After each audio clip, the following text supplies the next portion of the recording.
Сахабалар Гомар радияллаху анханы күргәч хәвефләнеп киттеләр. Хәзрәти Рәсүли Әкрам саллаллаху алейхи вә сәлам әйтте: "Әй Гомар, нигә килдең?" Гомар радияллаху анха: "Я Расуллах, иман китерергә килдем" диде. Пәйгамбәр саллаллаху алейхи вә сәлам: "Аллаһка шөкер, дугам кабул булды. Бигрәк тә синең хакыңда. Әмма иптәшең, ягъни Әбу Җәһл хакында булмады" диде. Шул рәвешле Мөхәммәд саллаллаху алейхи вә сәлам Гомәргә иман нигезләрен аңлатты. Һәм ул мөселман булды.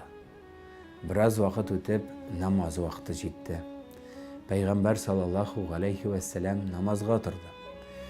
Гомәр радияллаху анха: "Я Расулуллах, бу нәрсәдер?" дип сорады. Хәзрәти Рәсүли Әкрам саллаллаху алейхи вә сәлам: "Намаздыр" диде.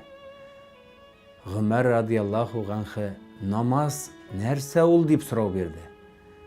Расулуллах саллаллаху алейхи вә сәлам аңа: "Аллаһыга гыйбадат итү" дип җавап бирде.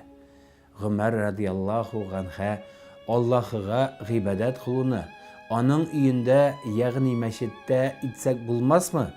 Ни өчен яшеренеп йөрисез дип гаҗәпләнде. Пәйгамбәр саллаллаху алейхи вә сәлам әйтте: "Мөшрикләрдән сакланабыз" диде. Гомәр радияллаху анха әйтте: "Аллаһ Тәгалә гыйбадатын мәчеттә кылырга кирәктер. Тор, мәчеткә барыйк, анда ачыктан ачык укыйк, шушы юлда җанымны бирермен" диде. Шул рәвешле Хәзрәти Расулуллах саллаллаху алейхи вә сәлам Гомәр радияллаху анха һәм барча калган сахабалар белән Кәгъбә мәчетенә килде. Хәзрәти Гомәр радияллаху анха иман китергәч, мөселманнар 40 кеше булдылар. Мәчеткә кереп, намаз кылдылар. Шул вакытта Курайш кабиләсенең дәрәҗәле кешеләре һәм тагын берничә мөшрик мәчеттә утыралар иде. Гомәр радияллаху анха курку катыш хөрмәт белән караганга һәм Әбу Талибтан курыкканга күрә һичберсе сүз әйтергә кыймады. Моннан соң мөселманнар Кәгъбә мәчетендә намаз кылыр булдылар. Мөшриклар буларны күреп мәсхәрә кылырлар, мөселманнарны рәнҗетерләр иде.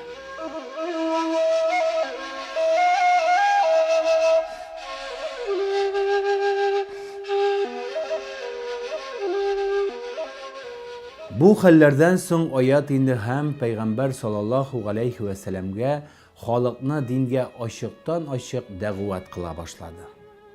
Көннәрдән бер көнне мәчет эченә кереп басып, Мәккә халкын ислам диненә дәгъват кылды. Барча Мәккә халкы ышанып килделәр. Пәйгамбәр саллаллаху алейхи вә сәлам янына җыелыштылар. Пәйгамбәр саллаллаху алейхи вә сәлам сүзен башлап: "Әй кавмем, бу вакыткача мине ничек дип белер идегез?" дип сорау бирде. Кешеләр аңа: "Тугры сүзле, гаят әмин кеше дип белер идек" диделәр.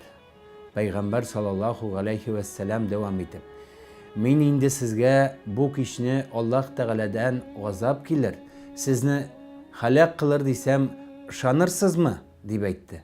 Халык: "Ышанырбыз" диде. Пәйгамбәр саллаллаху алейхи вә сәлам: "Әй кавмем, мин сезгә шуны әйтергә телим. Әгәр миңа иман китерсәгез, мәңге рәхәт эчендә калырсыз. Әгәр иман китермәсәгез, Аллаһ Тәгалә сезгә газап кылыр һәм җәһәннәмгә атар" диде. Пәйгамбәр саллаллаху алейхи вә сәламнең атасы ягыннан абыйсы Әбу Ләһаб та шунда иде. Ул: "Үлем сиңа, ни кадәр халыкны тугры юлдан яздырдың, яна аздырырга телисең" диде. Халыкка таба борылып ул: "Әй кавым, ни әйтәсез? Бу Мөхәммәд мәҗнүн булган, ни сөйләгәнен белми. Таралсагыз яхшы булыр" дип чыгып китте.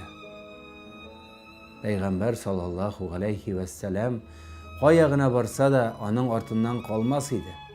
Кемне иманга дәгъват кылса, аңа иман китермәгез дип котыртыр иде. Моннан соң Пәйгамбәр саллаллаху алейхи вә сәламнең сахабалары арта барды. Әхле ислам күбәя башлады.